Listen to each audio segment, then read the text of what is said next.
Hello मेरे dear friends, क्या हाल चाल आप सभी के। जैसे कि हम लोग मिलते हैं अपने एक न्यू सेशन में। जैसे कि हम लोग पहले अध्ययन कर चुके हैं ज़मींदारी व्यवस्था के बारे में, उसके सकारात्मक पहलू, उसके नकारात्मक पहलू, उसमें सरकार के क्या तर्क थे, उसमें किसानों के क्या तर्क थे, उसमें ज़मींदार के क्या तर्क थे। हम सब अध्ययन कर चुके हैं और हम लोग रैयतवाड़ी व्यवस्था के बारे में भी देख चुके हैं। प्रायोगिक तौर पे कहाँ लागू किया गया था, सरकार का तर्क क्या था और वास्तविक कारण क्या था। अब हम लोग इसमें पढ़ने वाले हैं इसकी रैयतवाड़ी की विशेषताएं क्या क्या हैं। इसमें भी रैयतों को भूमि का मालिक माना गया। रैयत मतलब किसानों को भूमि का मालिक माना गया। हालांकि इसके मानने से पूर्व जिसको भी मालिक माना जाता था, उनको मालिक मानने से पूर्व उनकी जांच की जाती थी कि किसके पास कितने भूमि है या नहीं है। हालांकि जमींदारी बंदोबस्त की तरह ही मालिकों के साथ ये शर्त रखी गई थी कि जो समय पर भू राजस्व अदा ना कर पाएंगे उसकी भूमि सरकार जब्त कर लेगी। एक्चुअली क्या है कि मेरा थोड़ा तबीयत ख़राब है, इस वजह से आवाज़ थोड़ी साफ नहीं जा पाएगी।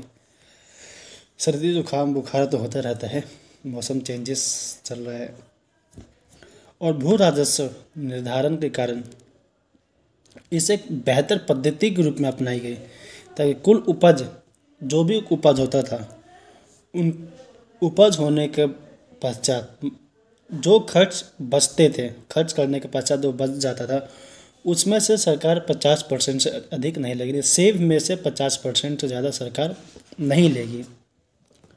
प्राकृतिक आपदा के समय राहत का भी प्रावधान था, जो कि ऐसा ज़मींदारी व्यवस्था में नहीं था। और ज़मींदारी व्यवस्था में और इससे हम साथ ही साथ आकलन भी करते चलेंगे। उसमें 1 वर्ष, 5 वर्ष या 10 वर्ष तक पर उसमें नीलामी कर दी जाती थी, लेकिन इसमें 30 वर्ष के अंतराल पर सरकार भूमि का पुनः भू निर्धारण करेगी। इसका प्रभाव क्या था सरकार पर? सरकार जिन वास्तविक उद्देश्यों को ध्यान में रखकर इस पद्धति को लागू की, बड़ी सीमा तक सरकार को एक सफलता मिली। जैसे कि आय में वृद्धि, बाजार को ध्यान में रखते हुए। नकारात्मक प्रभाव क्या था? नकारात्मक प्रभाव यह था कि प्रशासनिक खर्चे, जो कि बंदोबस्त को लागू करने एवं भू राजस्व वसूलने के लिए बड़ी संख्या में कर्मचारियों की आवश्यकता पड़ी। हम लोग किसानों पर प्रभाव देखते हैं, सकारात्मक रूप से फिर नकारात्मक, क्योंकि हर चीज़ के 2 पहलू होते हैं, सकारात्मक और नकारात्मक, चाहे किसी भी संदर्भ में हो।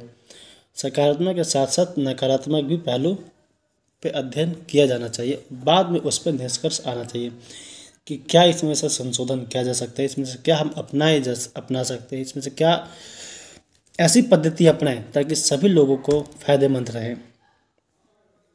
बंदोबस्त के कारण जो भी अपेक्षाकृत बड़े एवं मध्य किसान के श्रेणी उनको फायदा हुआ, जो कि राजस्व देने के पश्चात जितना भी बच जाता था कृषि एवं अन्य कार्य में निवेश कर सकते थे। छोटे किसानों पर करों का बोझ अधिक था, जैसे कि आय में गिरावट, भूमि को बेचना, भूमि को गिरवी रखना अपने आय चुकाने के लिए, कर्ज लेना इत्यादि। अब देखते हैं हम लोग महालवाड़ी बंदोबस्त। क्षेत्र पश्चिमी उत्तर प्रदेश, मध्य प्रांत मतलब एमपी वाला क्षेत्र, पंजाब में इसको ग्राम प्रथा के नाम से भी जाना जाता था। 1819 में सर्वप्रथम हॉल्ट मैकेंजी ने इसे लागू करने का सुझाव दिया। 1822 में इसे क्षेत्र में लागू किया गया।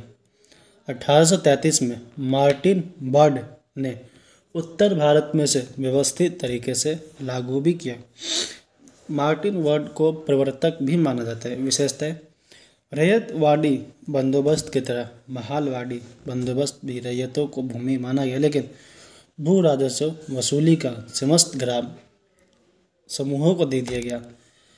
जो भी भू राजस्व की अदायगी मतलब होता है पेमेंट, जमींदारों या ग्राम प्रमुखों द्वारा की जाएगी। इसमें दोनों की पॉजिटिव बात, जो भी इसमें दोनों की पॉजिटिव थिंकिंग थी, महालवाड़ी की और रैयतवादी की, इन दोनों व्यवस्था में लागू कर दी गई। किसमें? महालवाड़ी में।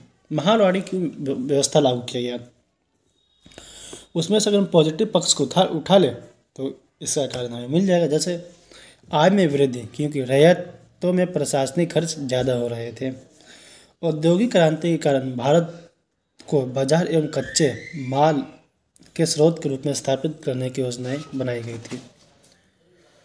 उपयोगितावादी विचारधारा का प्रभाव था।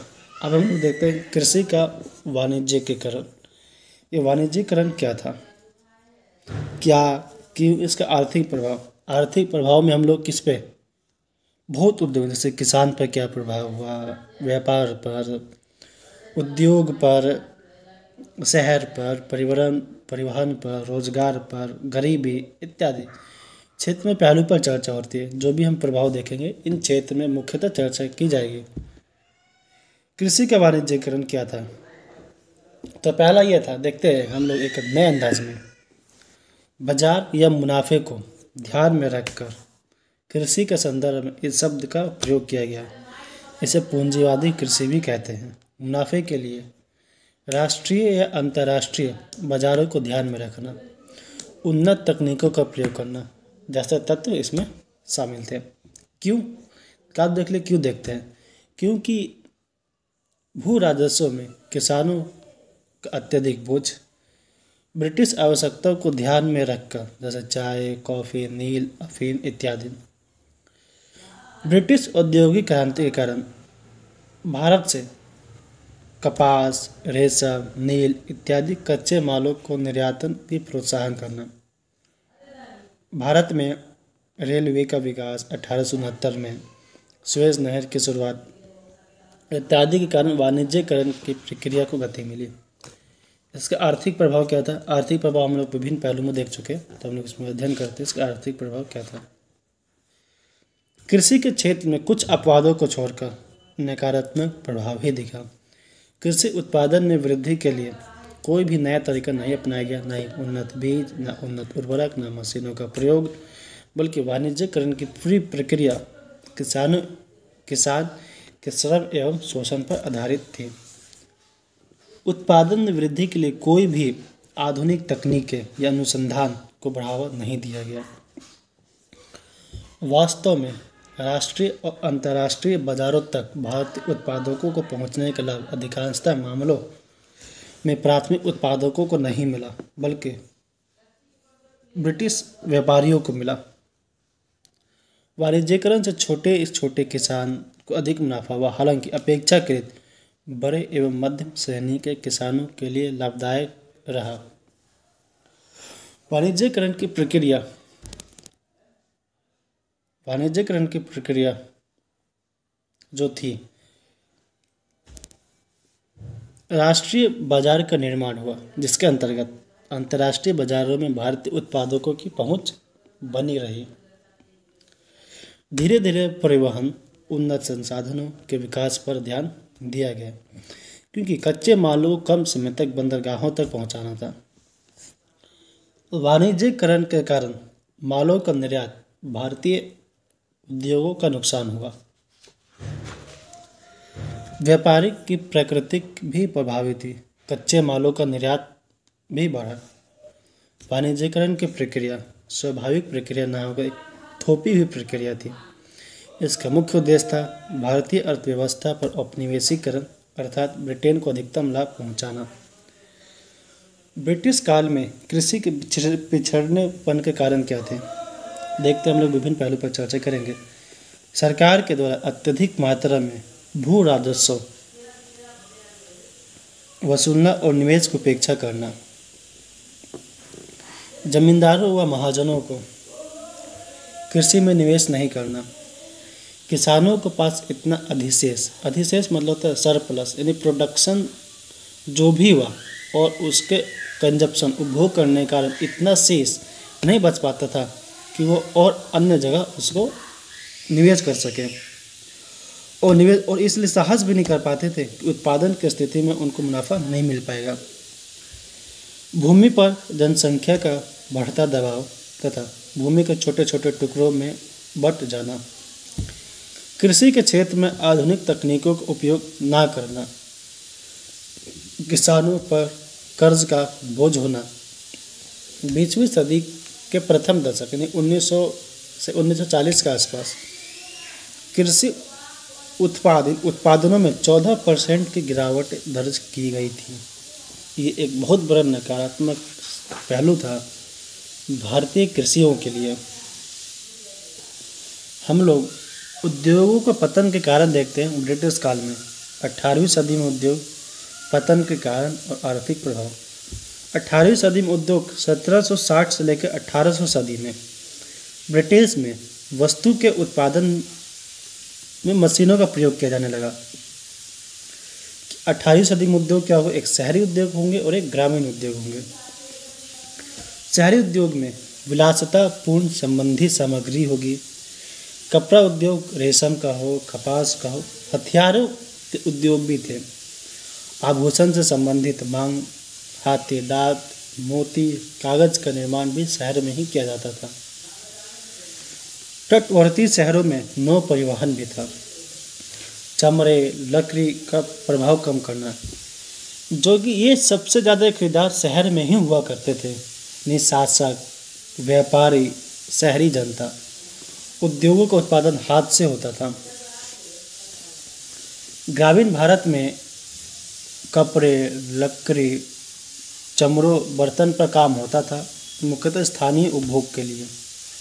खरीदार स्थानीय लोग ही होते थे, उत्पादन हाथों से होता था। ये हम लोग कुछ अंतर देख पाए ग्रामीण और शहरी उद्योग में। शहर में सबसे ज़्यादा लोग शासक वर्ग थे, इसलिए इन सभी का डिमांड, मतलब हिंदी वर्ड एक्चुअली याद नहीं आ पा रहे डिमांड को, इन सब का डिमांड ज़्यादा हुआ करता था शहरों में इसलिए। लेकिन जब ब्रिटिश कंपनियां इंडिया आई तो धीरे धीरे शहरी उद्योगों का पतन होने लगा, क्योंकि शहरी उद्योगों के पतन होने के कारण निम्नलिखित बिंदु थे। हम लोग उस अध्ययन तो चर्चा करेंगे ही, लेकिन धीरे धीरे हर जगह अंग्रेज़ों का शासन नियंत्रण स्थापित हो जाएगा। उसके पश्चात हर शासक वर्ग अंग्रेज़ों पर डिपेंडेंट होने लगेंगे। तो ये जितने भी व्यापारिक उद्योगगर श्रमिक थे उन सब का उद्योग नहीं रहेगा, क्योंकि ये सारे उद्योग ब्रिटिश से आने लगेंगे। तो हम लोग उद्योगों के पतन के कारण देखते हैं कि उद्योगों के पतन के कारण क्या रहे। आई थिंक ये टॉपिक ज़्यादा लंबा हो जाएगा उद्योगों के पतन के कारण, तो इसमें से 2-4 पहलू पर चर्चा करते हैं और बाकी हम लोग करेंगे अपने नेक्स्ट सेशन में। ईस्ट इंडिया कंपनी जहाँ राजनीतिक रूप से उदय हो चुका था, जहाँ ईस्ट इंडिया कंपनी जहाँ भी कब्जा करेगी वहाँ उद्योगों का पतन होगा। विलासितापूर्ण संबंधी हथियारों के उद्योग, तटवर्ती शहरों पर कब्जा। कंपनी के राजनीतिक रूप में इस उदय एवं विस्तार से कुछ भारतीयों को तत्कालिक नुकसान हो, जैसे हथियार, विलासितापूर्ण संबंधी, क्योंकि अंग्रेज़ों को इन वस्तुओं की आवश्यकता नहीं थी और न ही इन वस्तुओं के खरीदार भी अंग्रेज थे। कारीगरों पर अत्याचार। राजनीतिक शक्ति का दुरुपयोग करते हुए कंपनी ने विभिन्न प्रकार से कारीगरों पर दबाव बनाया, जैसे जैसे कम कीमतों को उत्पादों को बेचने के लिए बाध्य करना, कम मजदूरी पर काम करवाना, यानी कार्य करने के लिए बाध्य करना, प्रतिद्वंदी के यहाँ कार्य करने से रोकना। निश्चित रूप से कारीगरों पर अत्याचार का कारण उत्पादन संबंधी प्रेरणा कमजोर होगी। 1813 तक आते आते उद्योगों के पतन के निम्नलिखित कारण थे। हालांकि अभी भी कपड़े सहित अन्य कुछ भारतीय को निर्यात कर रही थी।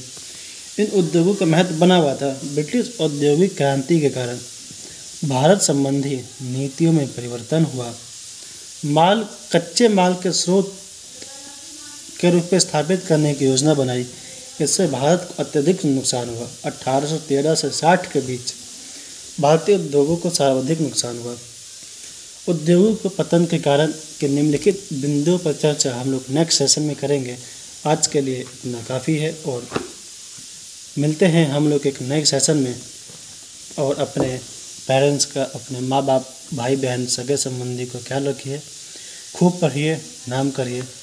मिलते हैं हम लोग एक न्यू सेशन में, न्यू एपिसोड के साथ। जय हिंद, जय भारत।